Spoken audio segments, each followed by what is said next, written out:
This is the Master Brewers Podcast, brought to you by the Master Brewers Association of the Americas, a volunteer organization dedicated to continually improving the products and processes of our membership since 1887. Let's go!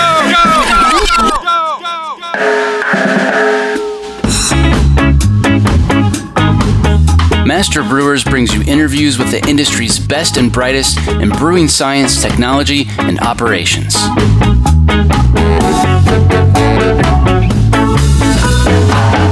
Calm down, I'm moving too fast.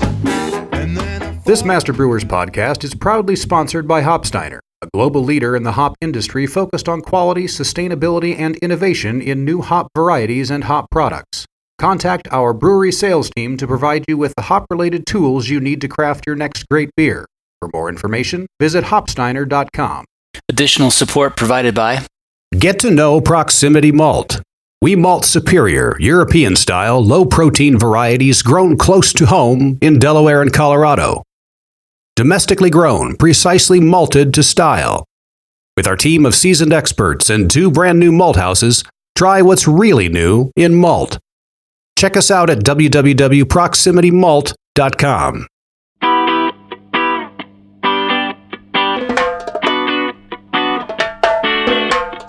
12,000 additional acres would need to be planted to be able to meet that demand. 25 million pounds of additional hops to be put onto the market.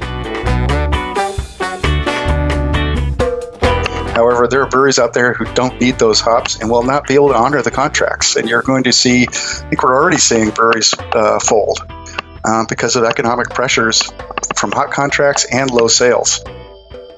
This week on the show, sage advice in hop purchasing from industry veteran Karl Ockert. You'll hear about the economics of hop growing, contracting tips, things to look for during hop selection, how we got where we are, where things are headed, and more, all right here on the Master Brewers Podcast. Karl, you've been brewing for a long time. Do you remember the first time you signed a hop contract? Yeah, actually, I didn't sign a hop contract till probably 20-odd years after I started brewing. It was in fact, I think it was in the mid-2000s when I was buying hops for the whole Gambrinus Company breweries, the Shiner Brewery, Trumer, and Bridgeport. And I was encouraged by my hop supplier friends that it was a pretty good time to start contracting ahead, that hop supplies are getting tight, and if I wanted to assure that things are going to be going smoothly, I should start contracting. But of course, I've been heavily encouraged to contract earlier, but I really just hadn't needed to because the spot market was just such a reliable place to go shopping in those days. Yeah, pretty similar experience on my end too, and probably the case for a lot of craft brewers. Why don't you talk a little bit about that shift to contracting? What's good about contracting for brewers? Well, there's things that growers want to get out of the deal. There's things that brewers want to get out of the deal. Growers want stability. They want good return of dollars per acre. And that's what you have to remember as a brewer, is that growers don't think in dollars per pound. They think of dollars per acre. And that's how much inputs they're putting into an acre of ground and how much outputs they're going to make on that acre of ground, whether they're growing blueberries or Christmas trees or hops. It's how many dollars per acre. And they want a good, stable return off of that. And they're going to be looking for that wherever they can, whatever crop they can. And they're looking around at what's going on in the rest of the market, the worldwide market, what's happening in Germany and that sort of thing. And if they have poor yielding stuff, they're going to replace it because they want to improve that dollars per acre. Dealers are focused on risks. They pay for all their hops up front. I don't think brewers realize this, but a lot of dealers act like banks, so they pay the grower in November after the hops are in the barn for the hops that they're going to buy, and so they pay pretty quickly, and they're willing to shift their commitments fairly quickly too if they don't see the contracts there and things aren't going the way they want to. More and more, they're focused on very closely managed proprietary varieties. And then finally, the brewers, they want predictability. The brewers especially those who are choosing to brew beers that have got a single hop kind of varietal theme to them, want to make sure they can get that variety consistently and reliably.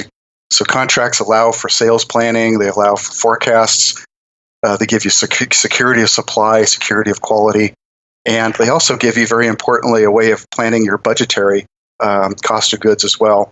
So for those paying attention, and I think all brewers should, they can look and see what this beer is costing them to make. So even though it's fun to thump your chest and talk about how you use 6 pounds of hops per barrel, if those hops cost $15 a pound, you may not be making any money on that beer. So it's important for people to look at that and realize what the implications are. Take a step back to that time period where almost no craft brewers were contracting. What did that mean for the industry? Yeah, I think it's important to realize that in the earlier days, IPAs were not really a significant style. And I know that's hard to remember now, but up until the early to mid 2000s, most beers being made were, fairly low hopped by today's standards anyway. Pale ales, amber ales were huge in the early 2000s, late 1990s. Everybody was trying to out fat tire each other, and or out Hefeweizens in each other. And those are fairly low hop varieties, low hop variety styles. And so the pool of hops by craft brewers in the market wasn't huge. And the spot market was just basically the crumbs that fell off the table from the bigger brewery contracts. And so there was plenty of crumbs to be had to make up the fairly low hop demand from a low production part of the segment of the market. And you got to remember that craft brewers were not a huge segment of the market. They might have been 4 or 5% of the market at that point. Of market share. So, the combination of being low market share plus low hop demand in the variety in the styles they were making made it so it was fairly easy to cover their demands with spot market hops. Meanwhile, really the price of hops was set by Anheuser-Busch at the time, and they offered the farmers a certain amount of dollars per acre for Willamette hops was their big variety at the time, and kind of drove the price of hops for the farmers at the time. And it was sort of the business model that had sort of grown to be, but the farmers were getting to be a bit restless because AB was, not overpaying for their hops, certainly. And some farmers just got out of the business. They could make more money per acre planting in our neck of the woods here. It'd be landscaping crops, Christmas trees, blueberries are huge, filbert trees, hazelnut trees. More and more vinifera grapes, things like that. So they got out of the business. When you see a farmer pulling trellis out of the field, that is sort of that's the death knell for that place as a hop farm. Talk about the consolidation of hop growers in the Pacific Northwest. Just how many have gotten either swallowed up or disappeared? When I entered the business in 1982, 83. There were probably about over 200 hop growing families in the Pacific Northwest, Oregon, Washington, and Idaho. Today, there's under 50. So wow. Huge amount of consolidations. Yeah. And of that 50, there's quite a bit of that land actually is under control from Steiner and Haas and the Yakima Hop Union Consortium, which are that's a growers co-op. But there's a certain amount of consolidation that certainly happened. So, capitalism is a double-edged sword. It's supposed to make things more efficient, but it generally reduces competition along the way. So there's less and less competition out there. And more, as I said, the proprietary hop thing is creeping in where there's a couple of supplier groups that control things like Citra, Mosaic, Simcoe, Amarillo, and they control those hops, and they control the rootstocks of those hops. And so there's even a more constriction on competition there because you have to have a contractual relationship with those companies to grow those hops. They're not like Cascade or Centennial or Chinook, which are public varieties that can be grown by anyone. Farmers could traditionally just interchange rootstocks for those for free. They could trade themselves either way, but now it's more and more centered on these proprietary varieties. And there's some good and bad things about proprietary varieties. There's more control over the market for those. So there's less oversupply, undersupply going on. They're more closely managed. But they're also turned the farmers into sort of tenant farmers for the suppliers that are contracting those things out. Let's hear about some of the economics from the grower perspective. What does it cost to put in new acreage for hops? Yeah, I think it's important for brewers to realize that these hops that get strung up, when they say they're planting another 5,000 acres of hops, it's not that they're just planting rootstocks in the ground. More than likely, they're actually trellising up land that they've converted from another use or they've purchased. And the trellising cost for that is about $7,000 per acre, just to put trellis on land that they already own. If they bought new land, that could be another $15,000 per acre. So for new land to be trellised is upwards about $23,000, $25,000 per acre to put in. And on top of that, with the increase in projections for hop need back in 2015, growers were upgrading and putting in new picker kilns and balers, sort of the processing side. And most people understand that the picking and drying and baling of hops occurs on the farm. And that picking shed, as they call it, process can do about 500 acres per hops, give or take, in a harvest. And it costs about almost $4 million to install for the new setup. So to install 500 acres on trellis with trellising and picking and new picking capacity is about $7.25 million. So there's a lot of capital investment there, and these are very conservative people who don't invest readily. They want to make sure that their rear ends are covered, and rightfully so. I mean, they take a lot of risk there. A bunch of crazy stuff happened in the hop market from 2007 to 2014. What happened, and did we learn anything from it? 2007 was an interesting year. I remember being at an MBAA District Northwest meeting, and at the time there were only 75 people at the meeting. Now we get about 400. But in any event, some hop supplier friends of mine came by, Ralph Olson and I think it was Larry Sador, or maybe someone else from Steiner at the time came up to me and individually and said, there is going to be a hop shortage this coming year, and you need to contract ahead. You need to make sure you're contracted ahead for the 2007 crop. And I think it was 2006, I guess, that I heard this from these guys. And before, I would kind of contract a little bit here and there, but I got pretty serious when I saw the looks in their eyes. They said, "This is not a drill." And sure enough, there was a shortage aggravated by a big warehouse fire that burned 1 million pounds of hops or so. And a kiln fire, actually, that happened that year, too. So there was a lot of loss of hops that happened in 2007. And at the same time, IPA was growing as a style, and the craft breweries were growing, so the need for hops was growing at a point where the supply of hops had suddenly hit this throttling valve, and people were scrambling to find them at the time. And then it became a lesson on risk management for all of us. We had to realize that the hops that we use as American craft brewers set us aside in the flavor platforms that we're after from any other hops in the world. There are no other hops in the world that are grown that are quite like American hops. And they are the hops that are driving the flavor platforms for the beers that we make. So very, very important to make sure you have a supply covered and nailed down. And that's when a lot of people woke up and decided that, boy, we better start contracting. Back when I was building the Lupulin Exchange, I remember talking to Don Bryant, who told me that when he came on as CEO of Hop Union, spot sales were about 80% of the business. And by 2014, spot sales were only about 5%.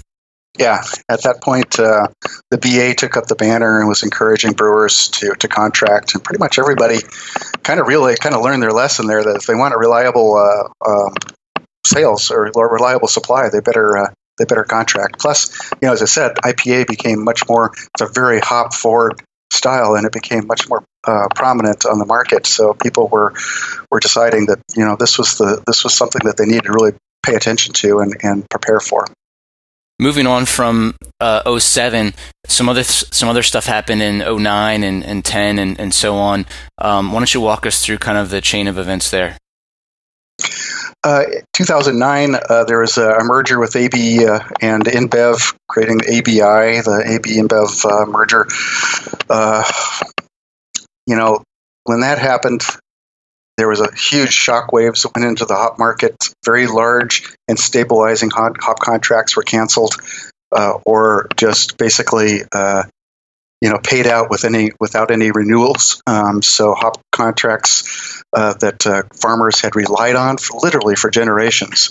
Literally, they had seen the sun rise in the east and set in the west, and that was no longer happening for them.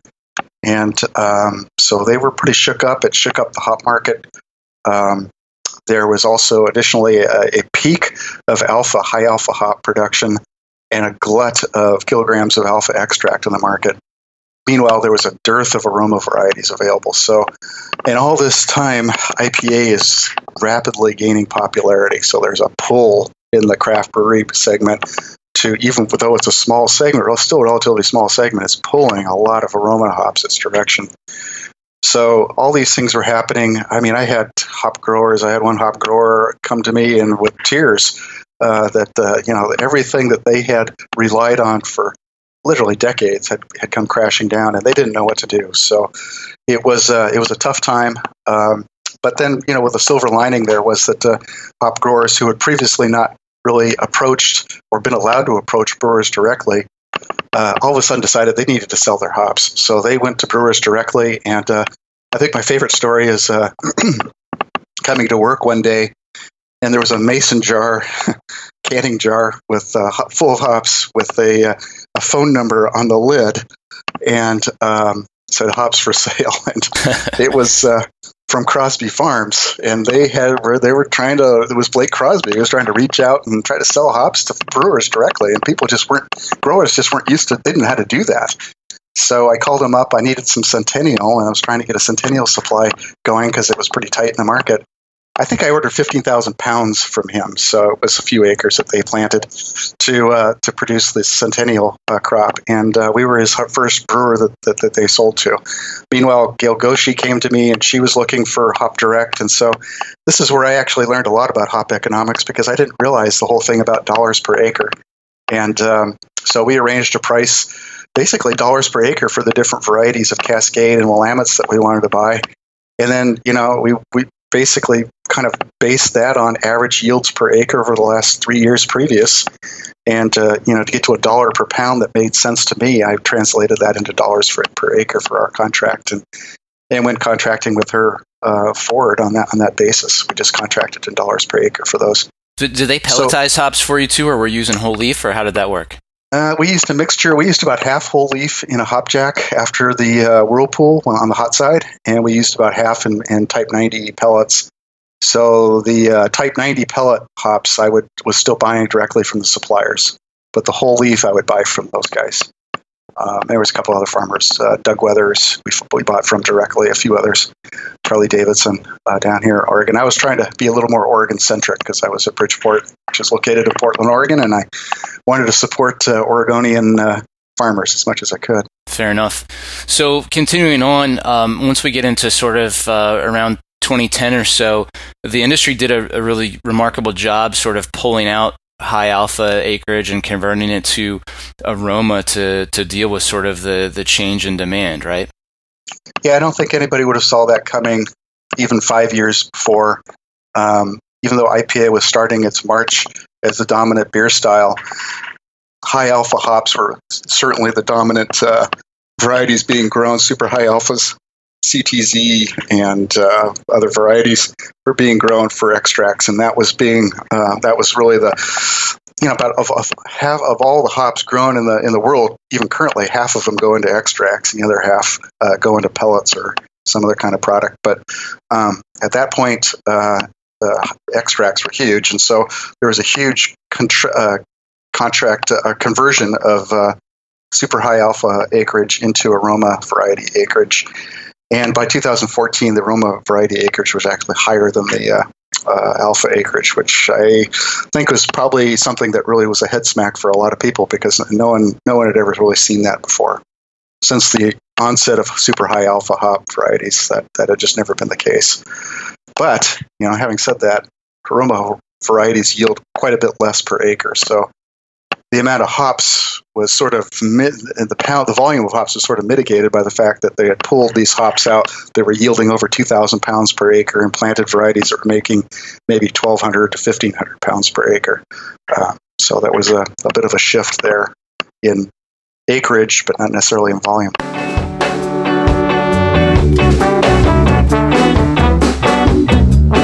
Coming up. There are breweries out there who don't need those hops and will not be able to honor the contracts. And you're going to see, I think we're already seeing breweries fold because of economic pressures from hop contracts and low sales. I'm John Bryce, and you're listening to the Master Brewers Podcast from the Master Brewers Association of the Americas.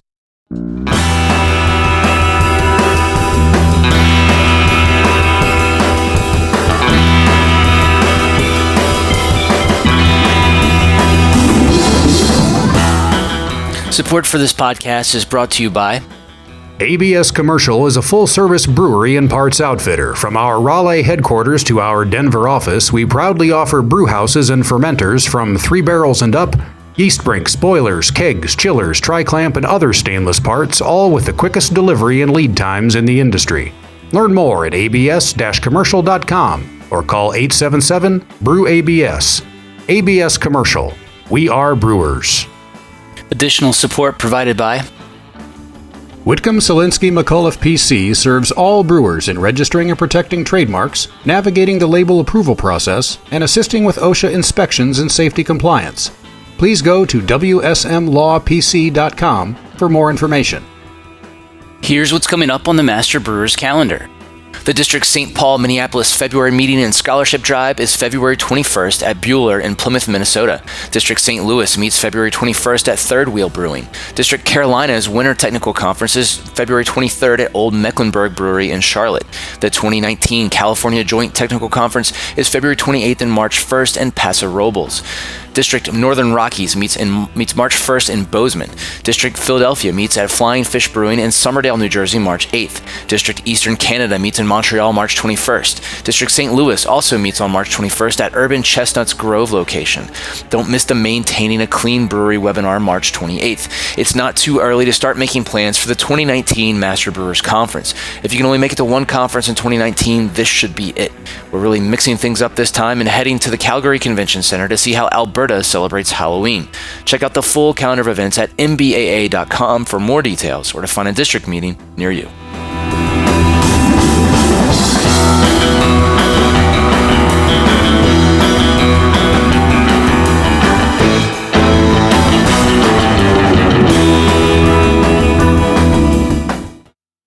Now back to the show.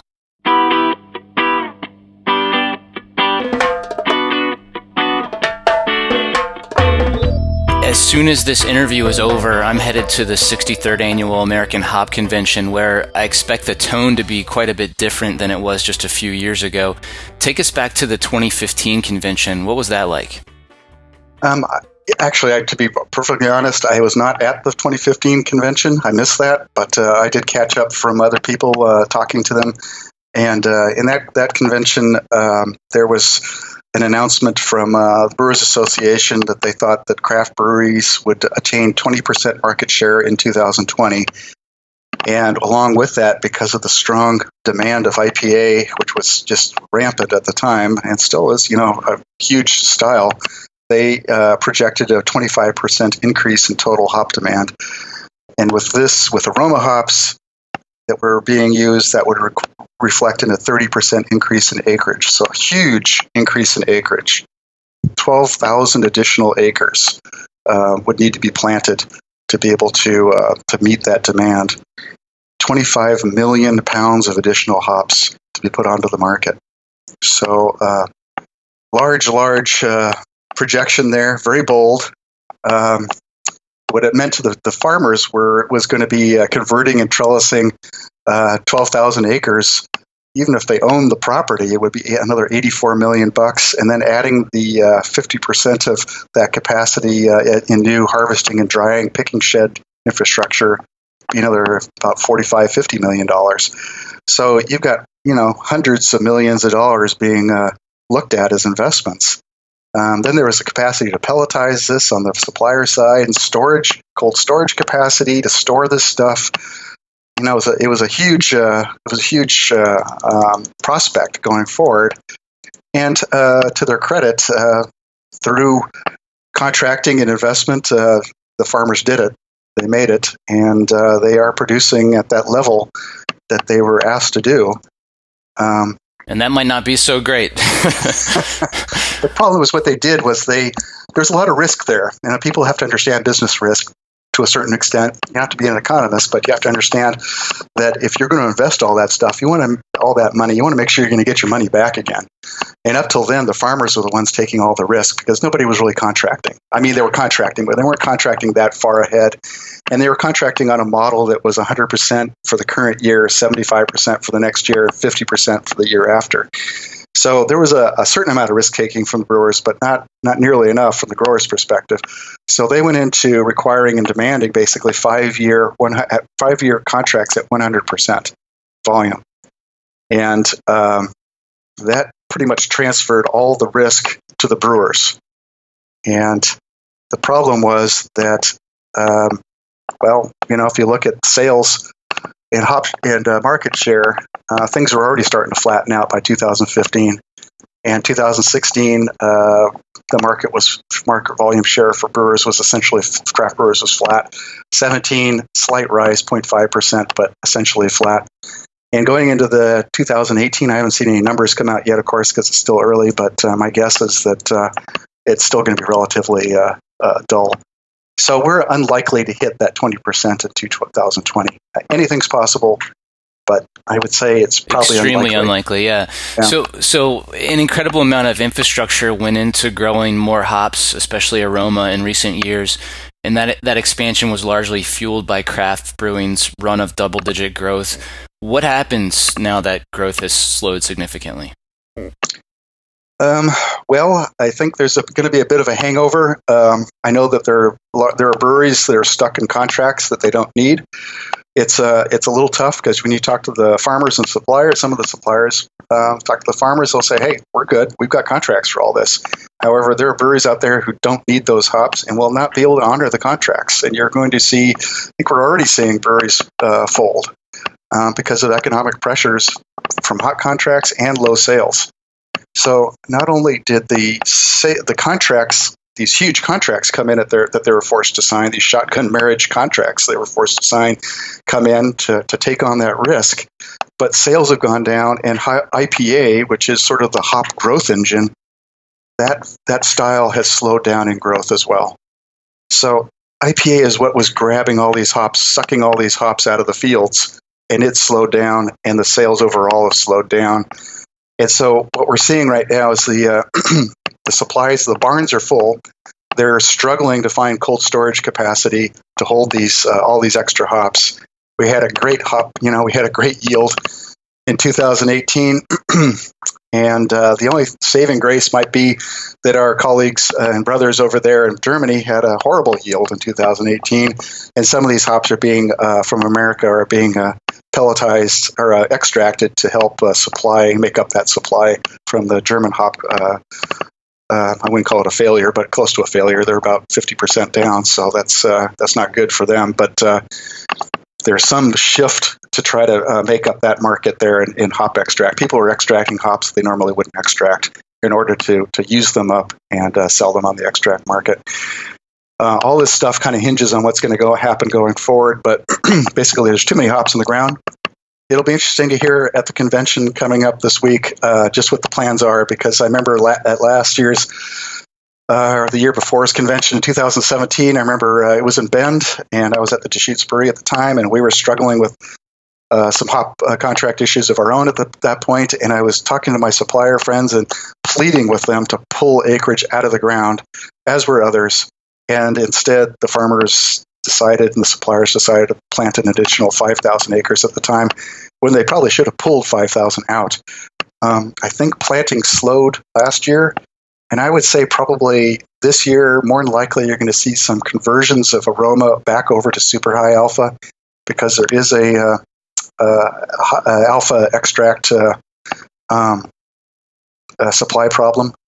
I think you're going to probably see that. I don't think you're going to see a lot of people planting a lot of additional aroma acres. They might be changing varieties around a little bit, but I don't think we're going to see a lot of new acres going into the ground. Maybe some pulled out. Probably need to do that, but we'll see. So now would probably be a good time to talk about the shelf life of hops, right? Yeah, it's important for brewers to remember that hops, just like any other kind of agricultural product, have got some kind of shelf life. And the hop storage index is a useful guide to gauging just how fresh your hops are.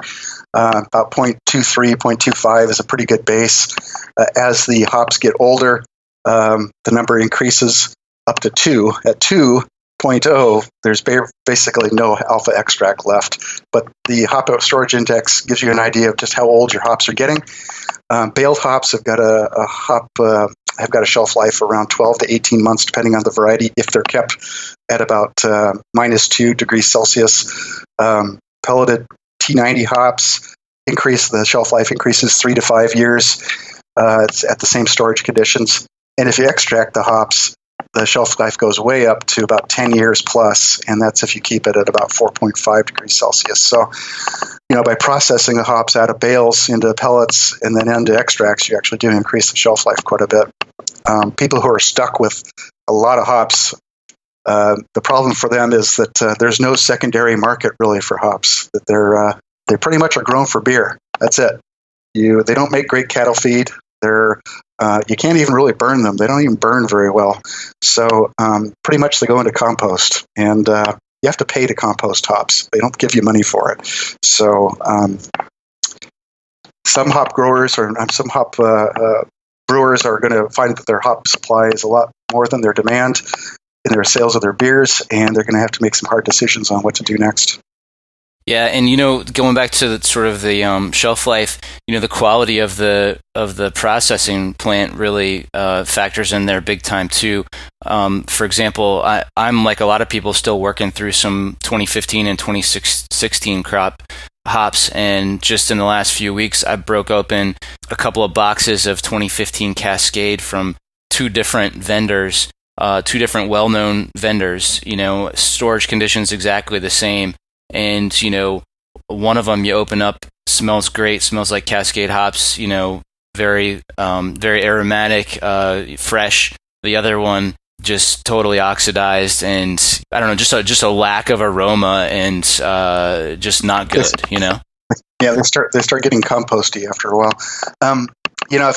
What kind of storage conditions did you have them under?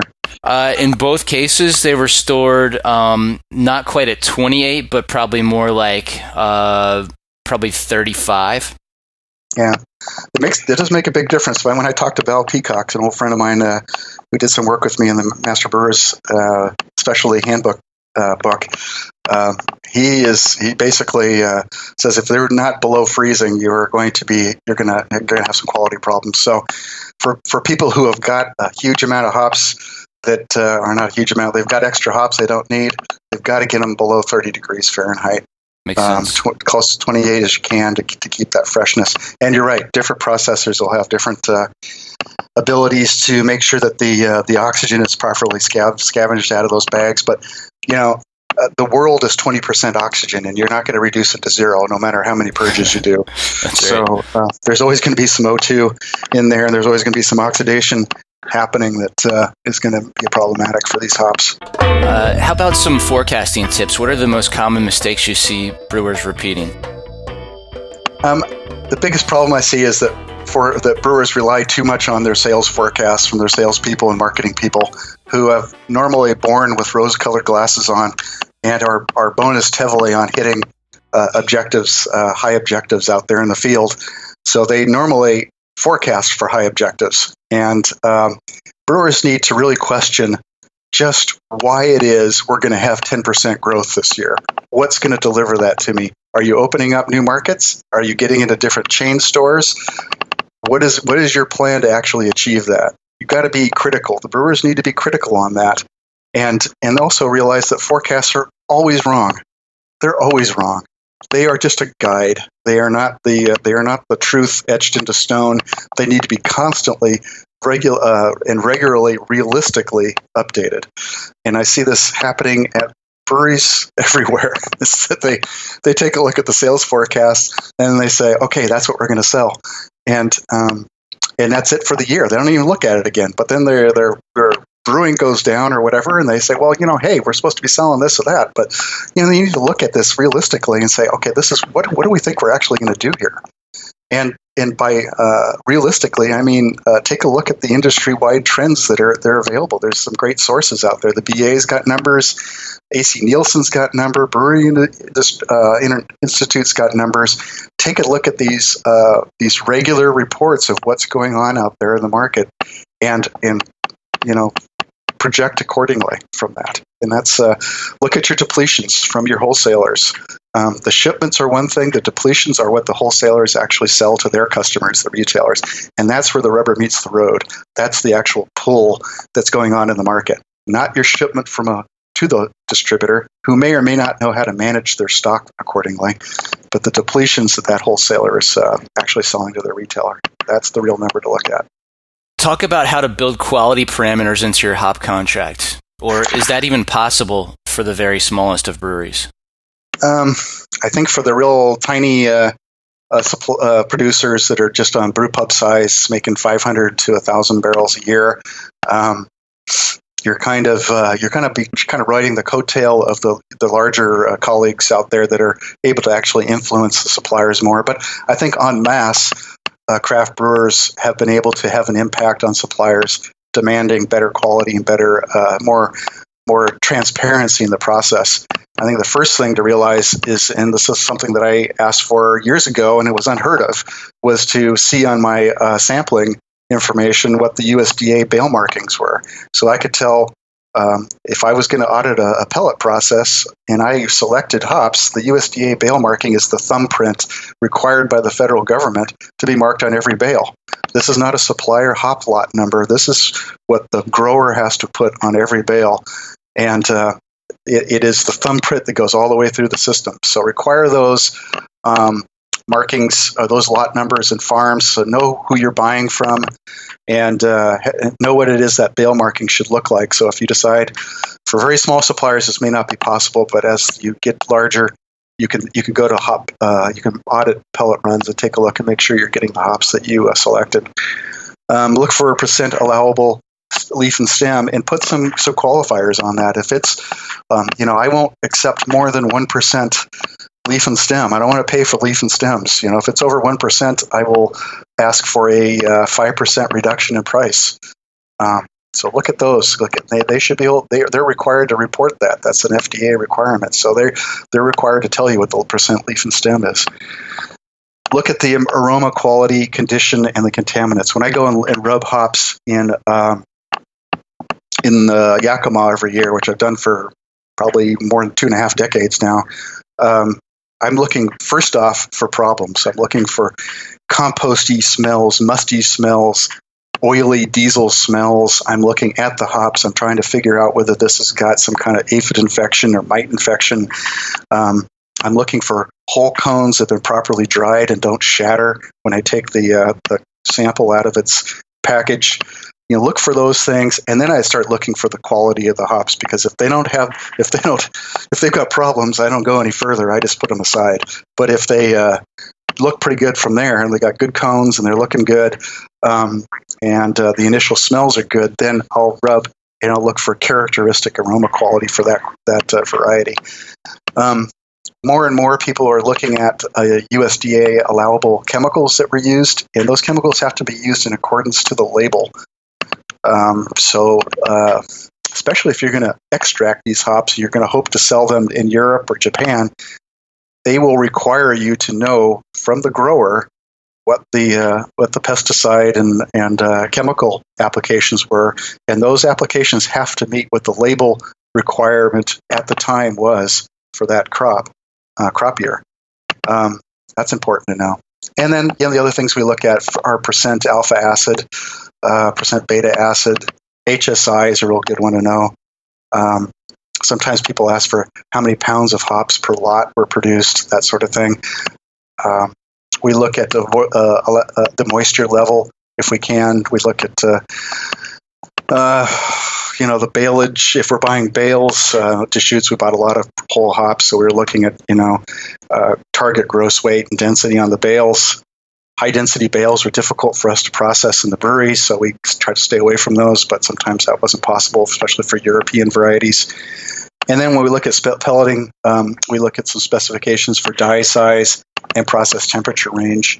And basically, you want to have that dye warm enough that it's going to be able to melt liquefy the alpha acid, the lupulin glands, to be able to seal that pellet up and form a nice pellet so it doesn't turn into powder, but not so hot that it's going to scorch the pellets.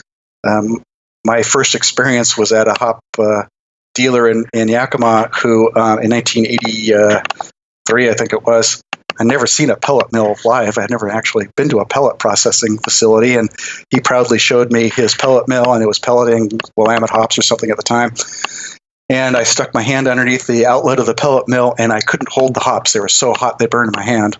And the hop pellets themselves were scorched black. Mm. And he proudly told me that that's how a good pellet's made. It's got to be too hot to handle, and it's got to be scorched, so you know that pellet was properly sealed. Well, turns out that's not the right way to make pellets. So pellet density, percent alpha, carton labeling requirements, we go through all that. I think all that's good for brewers to look at when they're looking at pelleting specifications in their contracting. What should brewers watch out for in regards to price and contract terms?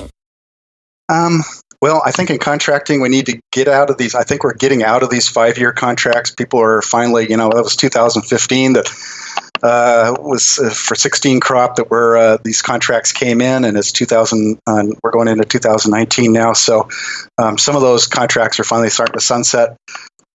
I think contracting is still really important. Brewers need to have reliable supply, and growers need to have reliable contracts to make sure that they're going to get paid for the crop that they're growing. So I encourage people to stay with contracting, but let's go back to the 3-year model where you buy, you top up for 100% of your needs going into the crop year.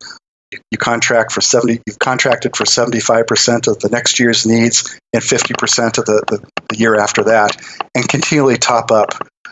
And that way you can make some course corrections. If things happen like you are changing brands, or you no longer require that hop in that kind of quantity, your recipes change, whatever, you can make some course corrections, and you don't get stuck with hops you don't need. You don't have growers growing hops that you don't need, that sort of thing. You want to, I think it's important to utilize maybe a combination of direct farm and dealers if you can. Some of the farmers have got pellet mills now. You can actually have the pelleting done. Some of the suppliers and farmers will toll pellet for you, so they'll charge you a certain price per pound to pellet baled hops that you bring to them. But I don't think you want to go with any one supplier and any one farmer, because things happen. There's hailstorms can come through and ruin an entire field in an afternoon. So you have to make sure that you have diversity out there and you manage the risk of your supply. I think it's a good idea to try to rationalize the number of varieties you use. I've seen brewers that have got upwards of 40 different varieties they're trying to manage, and that's just too many. You're going to get stuck. You're going to get caught buying hops you don't need, and you're going to end up writing them off and composting them. So try to rationalize and put it under a manageable amount of varieties. Send out requests for pricing letters to the suppliers, and include your quality specifications and terms. They should be aware of what you expect as quality coming out on their end from the hops that they're going to sell to you, and make that clear up front. Pay attention to your terms and your storage charges. Storage charges can mount up quite quickly. Usually you're required to remove all the hops out of a warehouse by August after the harvest and before the next harvest hits. And they'll start charging you some pretty hefty storage charges to try to incentivize you to get those things out of there. And finally, tally up your hop contract. If you've bought 10,000 pounds of hops at $15 a pound, realize you've got a $150,000 commitment you've just purchased, and realize that's a commitment that your company's going to have to cover. So tally up your dollar commitments. Extend that pricing out, and understand just how much that contract you're going to sign is worth. It may be a $5 million contract, and you're operation may not be able to actually understand that and keep up with it. So keep an eye on your cost of goods sold, keep an eye on your gross margins and your cash flow. Work with your accounting people so that you don't produce beers and recipes that you can't actually make any money from. Those are my tips. That's good advice. I like it. Do you think we're always going to see price volatility and pendulum swings in the hop market? I remember Joe Hertrick, who's a guy who's been in the brewing business for a long time and someone I admire greatly, respect quite a bit, said at a District Northwest meeting years ago, I invited him to speak at our fall meeting on hops and barley, and he said, pound for pound, there's no greater entertainment value in the brewing business than the hop market, the American hop market. That sounds because like Joe. They can't. Yeah. He says they struggle to understand a supply and demand curve. There are hop growers out there who still think that they've got a God-given right to plant hops, and if they've got acres out there that they can be planted, by God, they're going to plant it, and they'll find a place to sell those hops to. And more, I think that feeling is kind of disappearing, and especially as the newer generation starts taking hold in the hop growers, which is, by the way, probably the biggest threat that we see out there is the newer generation and whether they're going to be there for us. These are folks who've got a little more business education under their belts for the most part, and they're understanding what a supply and demand curve looks like, and they're a little more cautious about just planting. So hopefully the volatility thing will stabilize a bit more than it has. But I've watched a couple of these cycles in my career over the last 35 and a half years, and we're going to enter into one right now. Spot market, as you're probably well aware of, John, is alive and well right now because people have got way too many hops, and that's driving the price down. And so people are going to be a little hesitant to contract at the prices they were 3 years ago going forward right now because they don't have to. Yeah. And it's going to affect the market. It's going to affect growers and their ability to make payments that they need to make and cover the costs they've got. But they were basing these contracts, these 5-year contracts, on $12,000 an acre, and that's about twice what I was paying Gail Goshi back in the mid 2000s. So there was a lot of money there that was being invested, and whether or not they can kind of retract those contracts back and put them into a more rational cost per pound, I guess that all remains to be seen what happens.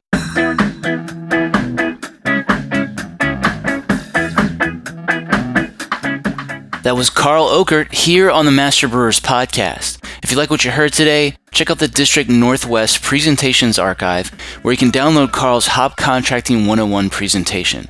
That's under the Meetings tab at MBAA.com. Did you know that Master Brewers now has a mobile app? TQ articles, podcasts, webinars, Ask the Brewmasters, and more, all in the same place. Search Master Brewers in the App Store to download it now. And then I fall on the ground, just like that one day, like everyone else did. Count down, I'm moving too fast, and then I hit on the ground, just like that one day.